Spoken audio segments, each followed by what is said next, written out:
사랑하고 축복합니다. 저는 지난 6개월간 예수 제자 훈련, DTS 훈련을 받은 김태경 집사입니다. 훈련 과정의 하나로 현장 실습이 있습니다. 저는 지난 7월 20일부터 29일까지 중국으로 현장 실습을 다녀왔습니다. 현장 실습 기간 동안 하나님의 동행하심과 인도하심을 느끼게 되었고 그 은혜를 여러분과 나누고자 합니다. 현장 실습을 마치고 본교에서 드리는 첫 예배에서 찬양을 드릴 때 눈물이 멈추지 않아 힘들었습니다. 제가 예배 중 자막을 담당하고 있기에 저의 감정을 다스려야만 했습니다. 우리가 이렇게 은혜롭고 기쁜 마음으로 마음껏 찬양하는 이 시간이 얼마나 소중하고 귀한 것인지 다시 한번 느끼게 되었습니다. 준비하는 과정인 설레는 마음으로 현장 실습을 준비했습니다. 예수 제자 훈련이 멋진 마무리가 될 것을 알고 준비하였지만 준비하는 과정이 순조롭지는 못했습니다. 가장 큰 문제는 역시 회사 문제였습니다. 만약에 안 보내주면 그냥 내려놓고 다녀오겠다는 각오는 했지만 사실 걱정이 많이 되었습니다. 현재 진행하는 프로젝트가 순조롭게 진행되었다면 큰 문제가 없었겠지만 전체 일정이 지체되어 내가 중간에 10일간이나 비운다는 것은 회사 입장에서 보면 굉장히 큰 문제일 것입니다. 그러나 하나님의 도우심으로 현장 실습 3일 전에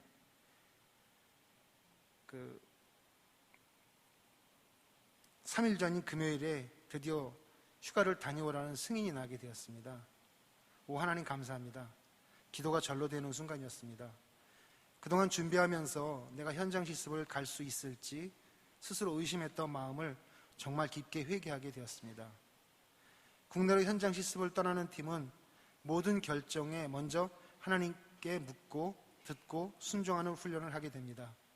방문하는 사역지도, 식사의 메뉴도, 잠자리까지도 하나님께 먼저 묻고 기도하고 응답받고 결정하여 움직이게 됩니다. 그러나 해외 현장 실습팀은 대략적인 일정과 지역을 정하고 움직이기 때문에 국내 팀과는 좀 다른 일정을 갖게 됩니다. 해외에서는 중요한 만남과 생각지 못한 상황을 주시고 우리의 마음을 움직이십니다. 처음 현장에서 만나게 하신 분은 단동에서 떡집을 하는 최 선생님이셨습니다. 중국은 아직까지도 공식적으로 해외 선교사를 받아들이지 않기 때문에 선교사라는 호칭을 사용하지 못하고 대신 선생님이라는 호칭을 사용합니다. 떡집을 하시는 최 선생님은 떡을 판매한 그 수익금으로 북한을 선교하시는 선교사님이십니다.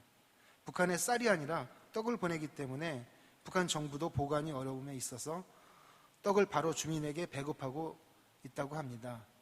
그분을 통하여 북한의 어려운 실상을 좀 더 알게 하셨습니다. 탈북자를 돕다가 중국 정부의 압력으로 아주 큰 어려움도 겪으셨고 지금도 신분이 불안하지만 그 속에서도 도우시는 하나님을 의지하고 여전히 떡집을 운영하시며 떡을 보내시고 그들을 섬기고 계셨습니다. 우리는 그곳에서 새롭게 카페를 개설하시고 떡집과 카페 운영 수익금으로 더 열심히 섬기길 원하시는 최 선생님의 마음을 보며 그 간절함과 선교의 열정에 머리를 숙이게 되었습니다. 또한 카페에서 우리는 준비한 몸 찬양을 그 땅에서 처음으로 하나님께 올리게 되었습니다.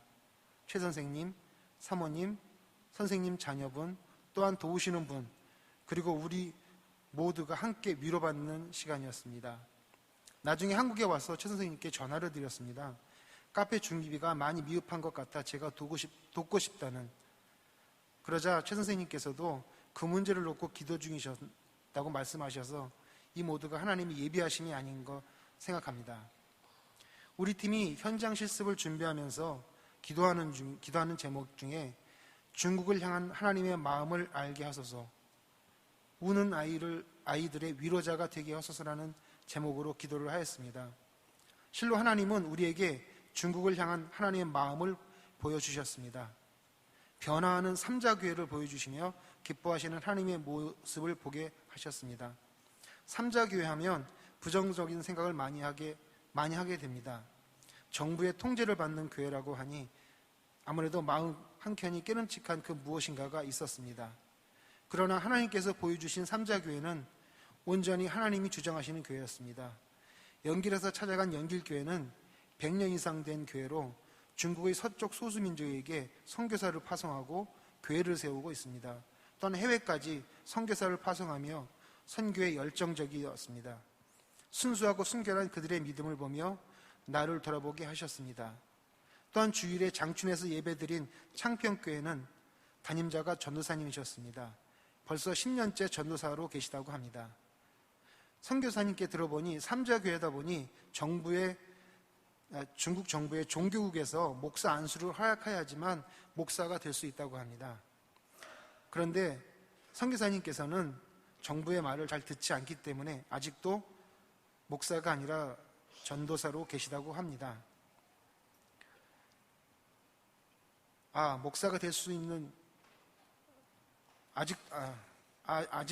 역시 중국은 아직 많이 힘들겠구나 생각하면서도 한편으로 그런 분이 담임하고 계신 교회인데 핍박하지 않는 것을 보며 새로운 변화가 일어나고 있음에 감사드릴 수 있었습니다. 또한 이날 전하신 말씀을 보며 중국에서 이렇게 말씀을 전하시는 분도 계시구나. 이분이 왜 목사 안수를 못 받는지 조금은 이해가 되는 순간이었습니다. 기복신앙을 비판하시고 오직 주님의 복음만을 말씀하시는 설교, 또한 선교의 중요성을 말씀하시는 설교를 멀리서 온 우리들의 마음을 뜨겁게 하였습니다. 조선족 사역자가 계신 곳은 한족 예배, 조선족 예배를 각각 드립니다. 1부는 한족을 위한 예배를, 그리고 2부는 조선족을 위한 예배를 드립니다. 동일한 말씀으로 조선족 목사님께서 설교를 하십니다. 이중 언어를 할 수 있는 조선족 목회자들에게는 한국에 좋은 자료를 보내드리면 자연스럽게 그것이 한족에게도 흘러감을 보게 하셨습니다.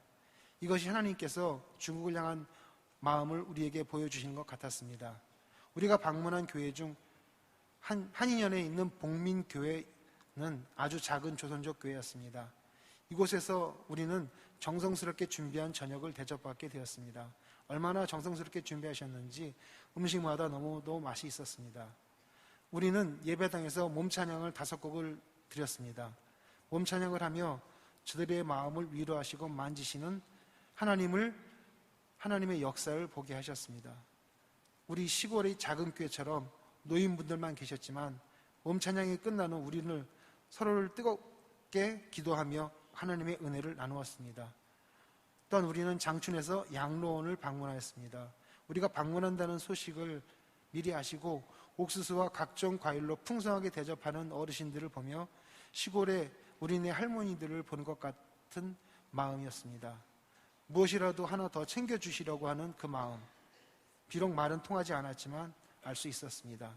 이곳에서도 몸찬양을 올리고 어르신들을 위로하고 함께 예배를 드렸습니다. 위로자로 저들과 함께 하시는 하나님을 보고 오히려 내가 위로받게 되었습니다.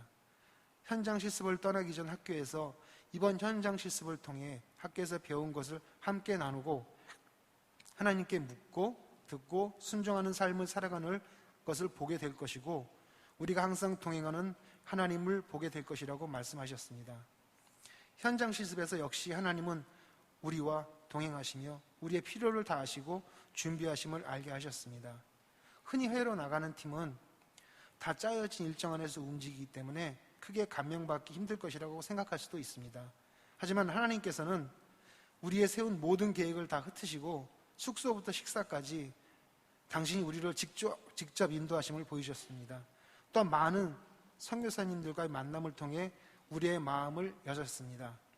나는 이번 현장 실습을 통해 하나님께서 내 삶을 어떻게 계획하고 계실지 알고자 했습니다. 내가 오래전부터 품어온 삶에 여러 선교사님을 통해 보이셨습니다. 이제 내가 대답해야 할 것 같습니다. 주님, 내가 여기 있사오니 나를 사용하소서. 모든 영광 주님께 돌립니다. 감사합니다. 들어주셔서 감사합니다.